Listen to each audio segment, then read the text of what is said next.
If you've been working in a bigger organization, usually there comes a time in a year when everyone is talking about setting goals, and usually they talk about things like OKRs and KPIs. In this video, I would like to shed some light about what those terms actually mean, what is one, what is the other, and what kind of also differentiates them from just regular data that we have about our product in our system. And finally, I would like to share free advice for using them that I actually found out during my career, working with them, just setting regular goals, things that helped me, helped my teams, and have been proven by the colleagues that I work with as something that is actually working. So I'm Tomasz Niemiec, this is Dostarczaj Wartość or Delivering Value channel on YouTube, and here is an introduction into OKRs and KPIs. So first of all, when it comes to OKR, the term actually means objective and key results. So what this means is that this is like a template, like a format how you have with user story for creating reasonable goals. You probably have seen already them without actually knowing that they have been built using this format. But what they mean is usually there is some kind of ambitious goal that we actually want to reach that is like contributing or directing our next steps and our actions. And then there's the key result. So this is the metric, this is the one thing that will tell us if we actually have achieved this objective or not. And as an example, you could think of like some kind of unreasonable and completely myth goal, like I want to lose weight so that by the end of the year I don't weigh more than 90 kilograms or something, something like that. So that's a completely, I would say, properly stated but unreasonable goal to reach using OKRs. Now, when it comes to KPIs, those are key performance indicators. And those are all of the data that is telling us the health of our product, the health of our system, the key things that we need to track to know if you are on the right track to achieving goals, if you are on the right track to actually be successful. And very often there comes the question, can you use one or the another, or should you always use both of them at the same time? And my answer to this is that, yeah, you can use only OKRs, you can use only KPIs if you don't want to set any kind of goals, but you just want to measure metrics and that's all for your product. But I would say there's just risk if in using just one of them. Think of it like if you're in a car and you're going on your vacation. So basically like the seaside is your ultimate goal. It's where you actually want to reach at the end of the road. And OKRs are mid-term goals that you put on that road that would tell you that if you reach one, then you are reaching the second one, then you reach the third one, and so on until you reach your ultimate goal. So first of all, a good thing to tell you here that OKRs are temporary, right? There are temporary goals. If you reach one of them, then you simply just move to another. And then KPIs is the dashboard of your car. So every kind of detailed data metric that the car is telling you. If you have an old car, probably there are not a lot of them. You have a new one, probably there's just like an enormous amount of things that the car is telling you about him, about the environment, and probably just the daily news. So everything that the car is telling you, you can call this KPIs. So those are all the things like the amount of kilometers you will make on the current tank, or the temperature of the engine, and etc. etc. So everything like that the car is telling you is you could make the decision on be aware of them, and then know if you are gonna reach, if there is a chance of reaching your next goal or not. So you could basically just drive the car, go to the and try to reach the OKR without just looking at the dashboard at all. And probably there is a chance that you will make it, but it's kind of risky. So probably you can already see that where the risk actually lies if you don't have like key performance indicators set for the goal that you are trying to achieve. Now, that's fine when it comes to a car, because even I would say the most modern and high-end cars are not telling us, I would say, that much of data. But when it comes to software development and product software development, well, it is a bit different. You're the only chance we've got.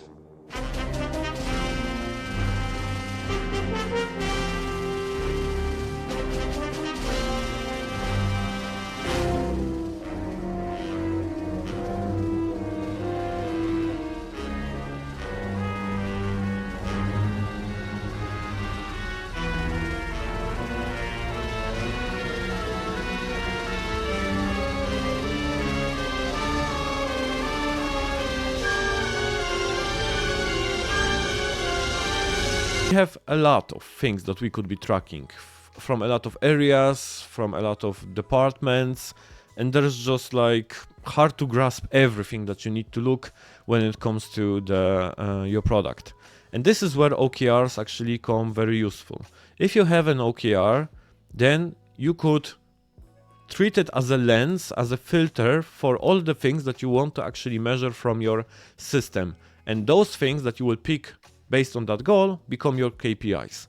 So if you think of it as a mathematical, I would say, function, it's going to be like that: OKRs plus data equals KPIs, right? So basically, if you put in OKRs on everything that you measure, those that come out of it at the end, that's the output, will be your key performance indicators that will be telling you those are the crucial things to measure and to be aware of if you want to reach that certain goal.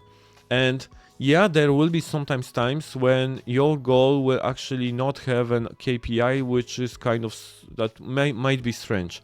Think of it this way, that if you're trying to reach your vacation destination, but you want to be completely stress-free, you want to be in good spirits at the end, and there is no thing mentioned in the objective about reaching it on time, or no need to be refueled, and all of those things like that we would usually think about, I would say, if we are going on vacation, right? Those would be important stuff. But let's just assume that the goal is only states about being completely stress-free and in good spirit, in good health, and all of those things. So the key performance indicators from your car would be like driver stress meter, maybe even, I would say, internet usage on your phone because you're watching Netflix, in-car temperature because that's important, the softness of the seats currently, and things like that, right? So those would be the key performance indicators. But yeah, of course, the amount of kilometers we can make on fuel is still important, but that's not the key metric that we are looking at. I usually tell my teams like this, that okay, so if those are our key performance indicators, we have this on our major meetings and we constantly want to have a live feed on them and know what is going on there. But those which are, let's say, our heart of our system, are just like pumping blood into our body when it comes to the product.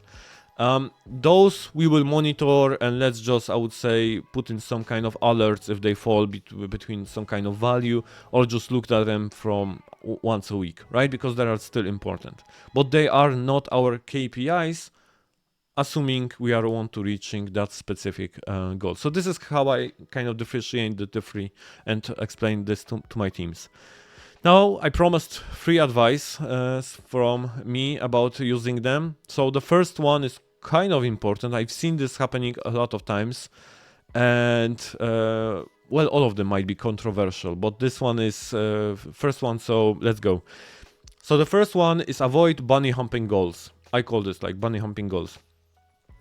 This is the situation when a team gets OKRs from the organization to be achieved by them, and they either don't have the capabilities to achieve that goal or to make any kind of contribution to that goal, or their contribution is just like a 10% or 20 or 30, whatever. It's not completely owned by the team. They don't have the full contribution to actually make a change for that goal. Usually this happens when the organization is laser focused to have all OKRs be very constructed around the end customer and their needs and their value, which is, by the way, of course, good, right? I cannot say that this is a bad thing. It's great to always think of the end customer and have it in center. That's one of the extreme programming's core values, of course. But it is frustrating. It is frustrating and demotivating for the team if they get goals that they cannot contribute fully, or that they know that even if they do the best work they can to contribute to them, it's not up to them if that will be reached or not. So I would suggest then to just carve out the 20% that is up to them and focus this for them to be achieved, and just focus them on that part and achieving that part. And believe me, OKRs are not the only thing that you can have in your organization, right? That's not only, I would say, that you set it up for teams and that's all. The product and the organization still need a North Star. If you're using that framework, you need a mission, vision, strategy, goals, etc. If you are, I don't know, following the Teresa Torres opportunity solution tree framework, things like that. So OKRs are not the only thing that you can have in an organization. They work well in cooperation with other frameworks, with other tools, right? For success. So believe me, if you have a good team, and let's say all teams are good, they know that, yeah, their final contribution is actually to get the customer more value. But this is what we can do. And they will not be jumping happy and be completely satisfied with them if the product is not reaching their goals. But they will definitely know that, yeah, they did their part. So how can we now help others? What can now be changed in other teams, in other departments that are also contributing? And things like that. So this is the situation that I often see, and I use this example because I like sport examples. Like if you have, like, I don't know, if you have Manchester United, and of course the staff that is working together with the coach, and there's the medical staff there. Yeah, everyone knows that winning the Premier League is the goal that everyone is working towards, right? But I don't believe that anyone is talking with the medic that is helping out the coach in preventing injuries and saying when a player after an injury can come back to the team or not, should he stay away for more, and etc. I don't think that like if anyone is talking about the goal for the medic, they are saying, yeah, you're just to win the Premier League and figure out how you want to do it, right? So it's I think it's not like that. And I also would not recommend doing it the same. Another example would be, I would say, the Formula One drivers. I bet that even if the guy who is changing the left back tire did the most perfect of the switches when it comes to the tires, he will not come home and say to his family that he's so impressed by himself and they did so great if they actually, I don't know, came back last or even 10th or just didn't win the Grand Prix, right? So, yeah, people know what's the ultimate goal. Well, if you have them, right? So it's just worth to mentioning to them what are we all working towards to. But when it comes to going granular into the teams, just avoid, I would say, situations when the team doesn't feel that they can contribute fully, or that they just contribute to a very small part of the goal and it's not really up to them if that will be achieved or not, because it's just demotivating and frustrating at the end for them. So that's one thing. The second advice is that WIP limits and limiting working progress works both for Kanban teams and is great also for OKRs. There is this often asked question around the web, how many OKRs should a team have? And my usual answer is that as least as possible. So preferably one.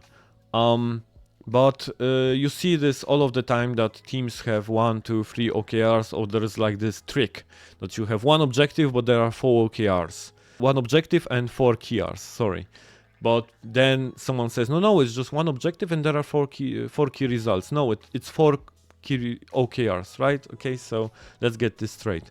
There are 4 goals for the teams to contribute to, and why this happens, I kind of get it, right? Because I also should have in my teams only 1 sprint goal per sprint, and that doesn't happen. Very often I have like 2 or 3, or there's like a sprint goal and there are also like mid goals that we want to have. And this falls down to a lot of things. The structure of the whole organization, the work that the product owner is doing, both on the roadmap perspective and on the goal perspective, but also just on the scale of the product, on the scale of the team. The bigger the team we have, the harder it is to find one coherent goal for them to work all towards to, especially if we have low cross-functionality, if we have the standard setup that we have, let's say front-end, back-end and QA engineers, and there is no way that a backend developer can do front end, that the QA can jump into programming and things like that. So the cross functionality is actually a role from a single person perspective. It's hard to build coherent single goals for a team to all of the members to work towards to. The bigger the team, the harder. Also, if the team doesn't know how to do mob programming or pair programming, so techniques like that, it makes it just harder.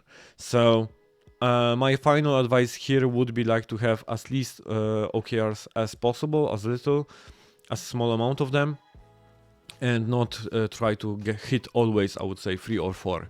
Remember what I said at the start, that if you reach one of them, there's always the second can be set immediately after that, and that will build us into the ultimate goal. But there is a giant but, and this is the third advice that I have, is actually to think about OKRs in different areas of the team's life, you could say, or team's contribution. Usually, the team works in 3 areas. The business area, where the customer value is. The engineering, where the code quality and all of the engineering perspective is. And the agile perspective, where the processes, where flow is also a topic, and predictability and all of those things. And also having just, I would say, a healthy and steady pace that everyone enjoys. So those are, I would say, the 3 areas that the team usually works on. And how I approach this topic is that I kind of want my teams to build goals in each of those areas. And then when we are planning or when we are doing discovery, we just think about all of those 3 things at once. Let's assume, let's say, okay, the product owner said out that this is our goal, we want to reach it, and because of that, we need to implement a new payment method, right, for our product. Then the team can jump in, or from an engineering perspective, and say, hey, in general, the payment area of the code is really old. We haven't touched it 4 years. There's just entire spaghetti code and tech debt there. And our goal, our OKR, is actually to reduce the metric for technical debt in our code base to 80% by the end of the year, or something like that. So then the product owners can, of course, cool, so let's just, I would say, increase the scope of each of the user stories that we have a bit, and please do the technical debt resolution also there. And then I can jump into the conversation and say, hey guys, but now the user stories with all of this combined are getting really big.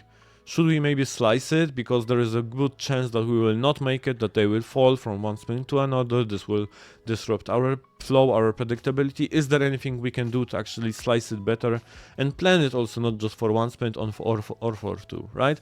So this is how you actually approach all of those areas, right? There's of course the customer value goal, there's the engineering goals that are important from the engineers that we have, and there are, I would say, the process agile goals that are just important from an agile perspective of the health of the team, right? So that's something I like to do, and like product owners, team leads, engineers that have worked with me actually enjoy this setup of 3 areas for goals. I think it works, and that would be my final advice. So where to use OKRs and why to use them? Well, first of all, if the company has it as mandatory and that's the direction they want to go, that's one, and you have to use them. But I think OKRs are actually a really awesome way of defining product goals. I wouldn't go deeper and use OKRs to set up sprint goals. I think that's more too granular. And the sprint goals are pretty well defined when it comes to hitting them true or false with the increment and providing the increment that is just following or delivering the sprint goal. That's also pretty already obvious when the sprint goal was actually achieved or not. So I wouldn't maybe go so much further into them, but I would say as product goals, for the entire product backlog, that's definitely a good idea to have OKRs there set. But tell me how you are using OKRs, how you use them, what were the problems of using them, what's after the video, what's still unclear, what did I miss, what did I say wrong, what do you think also about the advice that I have told you? That's definitely something I would like to hear your opinion on. And that's gonna be it for this video. Thank you very much for watching. Go and see what other things are happening. They should be somewhere here or here. Don't know on which side will be the proposed videos. There is an entire English playlist on the channel, so definitely check that out. And yeah, thank you for watching this video and see you next time. Bye.